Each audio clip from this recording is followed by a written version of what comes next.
Good morning, Miss Judy Lynn. Good morning, ma'am. Okay, Miss Judy Lynn, can you tell me about yourself? Good morning, ma'am. I'm Judeline Limon, 25 years old, single. Okay, I have few questions for you to answer, so let's start. Why do you want to work as a maid? Because I have already experienced, ma'am.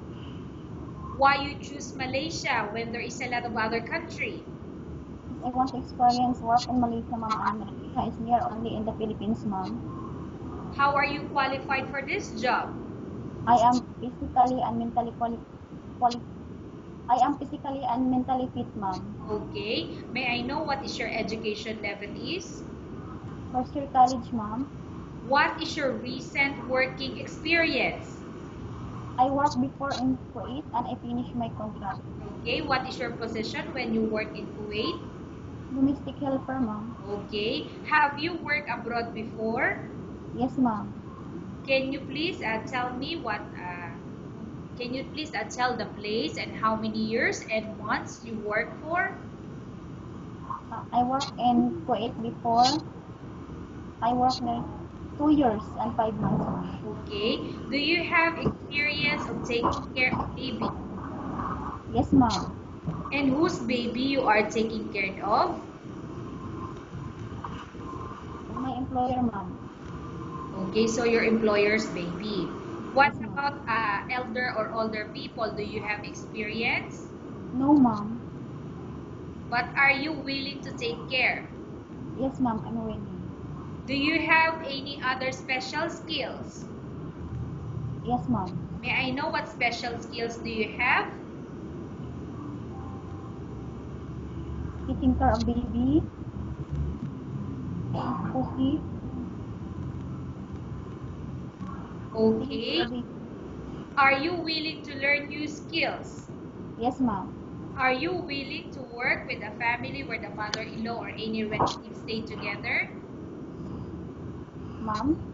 Are you willing to work with a family where the mother-in-law or any relatives stay together? Yes, ma'am. Currently, are you still working now? No, ma'am. Do you know how to cook? Yes, ma'am. What sort of food can you cook? Filipino food, ma'am. Can you please tell me what Filipino food that you can cook? Adobo, Are you pancit. aware that you will have to do washing, cleaning, ironing, and cooking? Yes, ma'am. From all the house chores or household work such as cooking, cleaning, ironing, and washing, which do you like most? Taking care of baby, ma'am. Okay, so I'm just asking about household works like cooking, cleaning, ironing, and washing. Which do you like most? Cleaning, ma'am. You are not allowed to use handphone during working hours. Yes, ma'am. You are only allowed to use handphone after you finish all the works and when going to bed. Yes, ma'am. You are strictly needed to surrender the handphone to your employer in the morning and your employer will return back to you once you're going to bed. Yes, ma'am. If ever your employer finds out that you're abusing or using your handphone and it's affected your work performance, your employer will confiscate your handphone and you're not allowed to hold it anymore. Instead, your employer will allow you to call to your family 3 times in a month. You're only allowed to bring normal phone and you're not allowed to bring smartphone. Are you agreed for the terms and condition? Yes, ma'am. Are you agreed to the rules and regulation for the handphone? Yes, ma'am. How many years is the contract as you agreed and understand?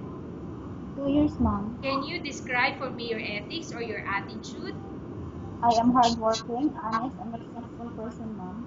How can you assure to us that you will work hard in Malaysia? I will finish my contract, ma'am, so that I can help my family.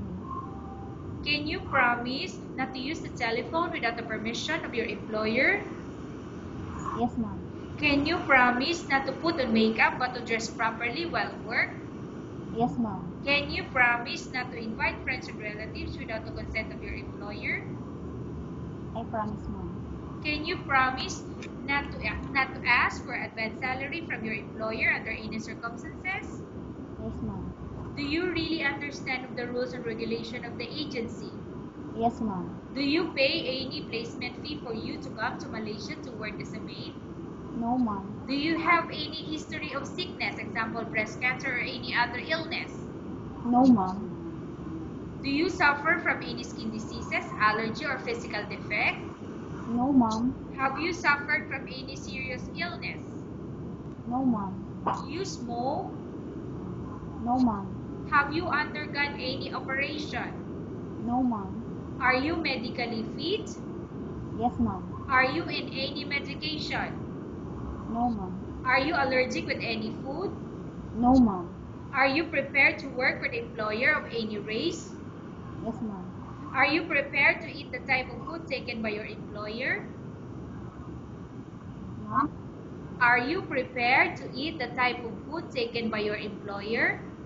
Yes, ma'am. Are you afraid of dogs or other pets?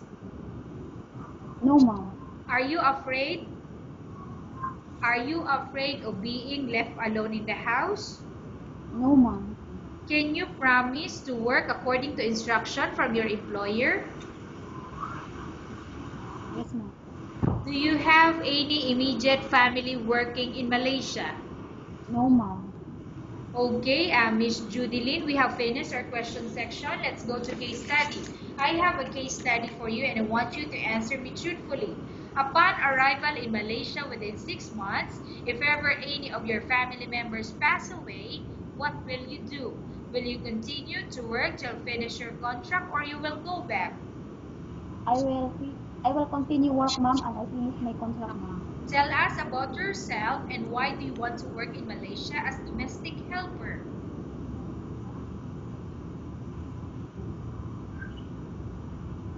Ma'am? Okay, Miss Judy, tell us about yourself and why do you want to work in Malaysia as domestic helper? I want to work in Malaysia, ma'am, because I want to help my family. Okay, Miss Judilyn, what do you want to tell to your employer who watching your video? Good morning, ma'am. I'm Julian Limon. Please use me because I will work hard. I follow your rules and regulations. I will do my duties and responsibilities. I promise, ma'am, I will finish my contract and I will be a work with you. Thank you, ma'am. Okay, thank you very much, Judilyn.